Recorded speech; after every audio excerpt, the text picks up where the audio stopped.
Hey everybody, Mr. Dickinson here, coming to you with a mini lesson about literary nonfiction today. This is a little bit of a combination from lessons from Monday and Tuesday, October 5th and 6th, but I wanted to combine some things and get it out to people who either missed or have just kind of forgotten and have needed this reminder. So in literary nonfiction, we're asked to do multiple things. We're asked to keep track of characters and stories and conflicts and the themes that arise out of those stories. But we're also asked to learn new information. Authors are usually experts, or they're very knowledgeable. They've done tons of research. And so they're presenting us with new information on a topic that might be new to us. Even if it's not, the kinds of information we're learning is going to be somewhat new to us, and it matters to the story. And so we need to be paying attention to both the characters in the story and the new information we're learning. Now, these stories are powerful and important for multiple reasons, but one of those reasons is that oftentimes literary nonfiction stories take place during a time period that we know a lot about, but we don't necessarily know a lot of the individual stories. You look at a topic like World War II. We know the big stuff. We know about Pearl Harbor. We know about the Holocaust. We know maybe about Franklin Delano Roosevelt as president, but we don't know a lot of the individual stories that have taken place. And so as all of the stories throughout history have been combined, we've seen diaries and journal entries and letters. We've seen that there are small moments that help to tell these stories in a more powerful and impactful way. And so in literary nonfiction, there are also things like social issues coming to the surface. During a topic like World War II, we're seeing that there are social issues involving things like racism, religious persecution. We're seeing the conflicts of war and how that parallels with peace. We're seeing nationalism and countries coming together to support one another, and we're seeing the divide that happens when countries with different political and governmental structures are opposed to one another.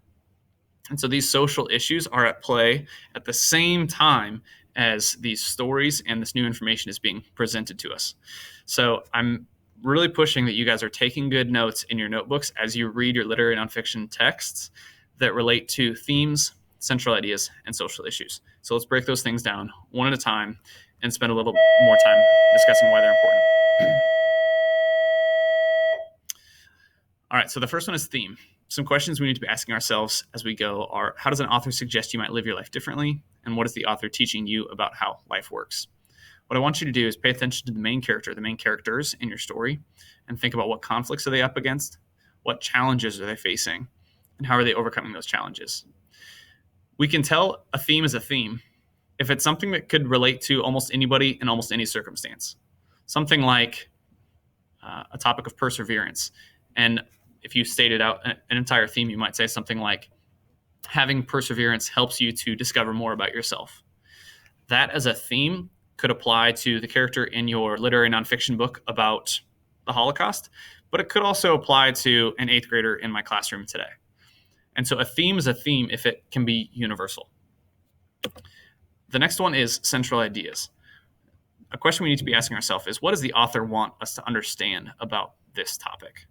We know it's a central idea if it is much more specific. As opposed to a theme, central ideas are going to be very, very specific to this topic. I suggest that you start off by thinking about what is the topic that this book is about. This should be very, very general. Something like World War II, something like poverty, something like government. If your book is about a certain topic, and most literary nonfiction books are, we can then dial it down and figure out what is the author trying to teach me and help me to understand about this topic.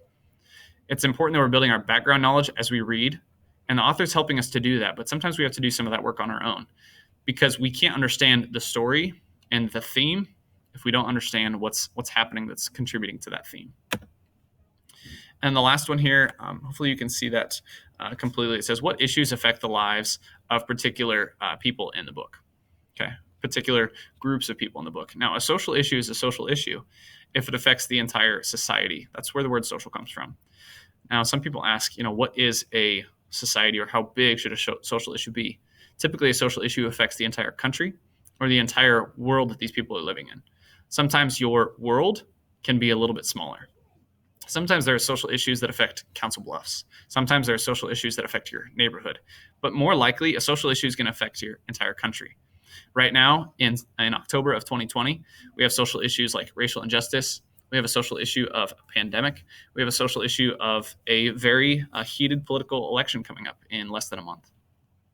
And so those social issues are affecting all of us. None of us go an entire day without hearing the words Trump and Biden, or the word COVID, or the word racism or racial injustice. Those are things that are constantly at play in our current society. And so those are social issues. So be paying attention to what are the social issues that everybody in your book is facing.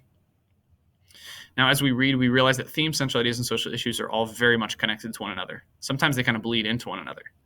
So you might have a character that is dealing with your topic, and that's causing a conflict that's affecting them personally. Perhaps your character is stuck in a concentration camp. That's very much related to the central idea. That's not something that we can relate to. So it's very much related to the concept of the Holocaust or the concept of World War II. But because of that central idea, your character might be facing a conflict that is relatable to us. Maybe it's a feeling of being trapped. Maybe it's a feeling of being like you don't have any value or any worth.